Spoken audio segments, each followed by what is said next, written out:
Hello guys. So ayan, nandito na nga tayo sa ating spot. Medyo masukal nga lang po. Para tuloy na imagine ko, nandun lang po ako sa Aurora, ayan, sa bundok. So ayan po ang ating spot ngayon. Ayan, pwede rin po dyang mamingwit. So ayan po. Masukal naman po siya pero medyo malinis naman po. So ayan po ang spot natin. So ayan. Ayan. Ayan po aking mister. Nag-aabang na po siya. Hola Kay, meron na ba? Wala, may inakay eh. May mga inakay ng dalag. Mga inakay daw po ang lutang.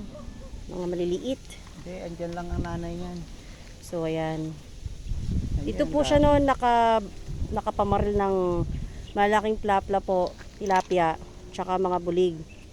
Yung mga nauuna pong araw na pumunta siya dito, yun nga lang po hindi po namin na-videohan.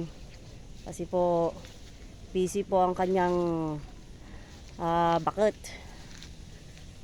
So ayun, naisama po ako dito para may kasama po siyang mag-abang ng mga bulig, kaya tilapia.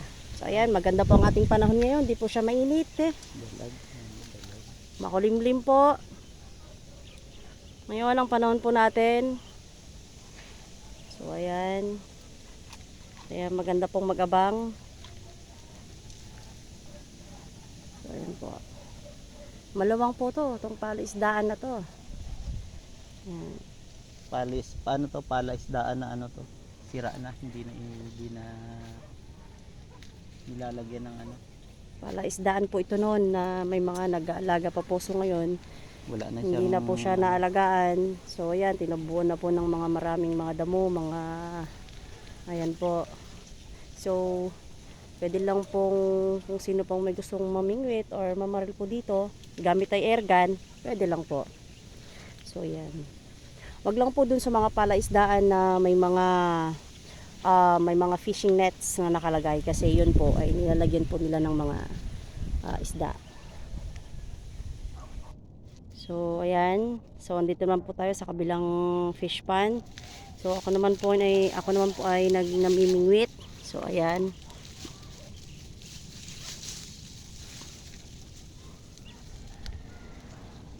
Ayan. Wala po siyang huli. Pero nakahuli na po ako kanina, dalawang maliit.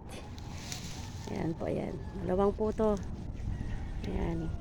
Tsaka masarap po ang isda dito. Hindi po lasang gilik. So mag-i-enjoy ka rin po talagang mamingwit at mamaril. Balik po tayo kay mister. So ayan, nasaan na po siya. So ayan guys, as you can see guys, meron din po ditong puno ng saging. So ayan, marami na pong mga tumutubo-tubo. Ayan po yung aking pamain.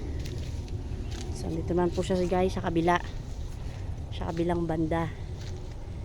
Kasi baka may magandang mapwestuhan po. Ano yung ano eh. Anak ng mga dalag. Andyan lang yan, hindi aalis yung nanay niya. Ayan, dami ano. Paikot-ikot lang yan. So ayan guys, tiyagaan lang po talaga guys sa paghihintay ng paglutang ng dalag. Nakita ko kanina umaano. Ang tawag nito, lumalabo siya, nasa ilalim siya, yung ano, yung nanay nung maliliit na dalag. Oo. Tsaka guys dito, kailangan guys pag mamaril ka, mas maganda gumamit ka ng polarized na shade. Ayan, para kitang kita po yung isda.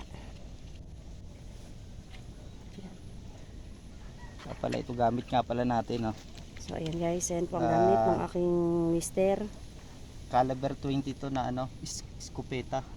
Ayan, so ayan po Yung guys. ating laruan. Ayan po. Kanyang ginagamit sa pamamaril. Ayan, waiting lang po tayo. Ayan, kakainip man maghintay pero baka po naman may blessings din po na kapalit po yung ating paghihintay. Pag nakahuli naman, sulit. Ayan. Huli tayo pag nakahuli kahit isa lang. Kasi malalaki ang isda rito. Ayan, guys, kaya abang-abang lang tayo guys. Ayan guys, chinek ko lang po yung aking pamingwit. Wala pa akong nahuli. So, pinain ko na po muna siya. Iniwan ko muna siya doon. At balik tayo dito kay Lakay.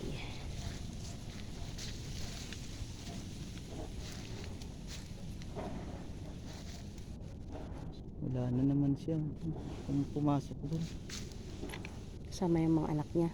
Hindi, yung mga anak lang pumasok doon eh. Hindi ko matanaw yung ano. Hindi ko matanaw yung nanay. Ayan guys. Abang-abang lang po tayo. So ayan guys. Wala pa po. Hindi pa po lumulutang yung ating hinahunting dalag. So parang ayaw pong magpakita. Baka So, bukas na lang mabalikan to. Babalikan na lang natin po siya bukas ng maga. At baka sakali po na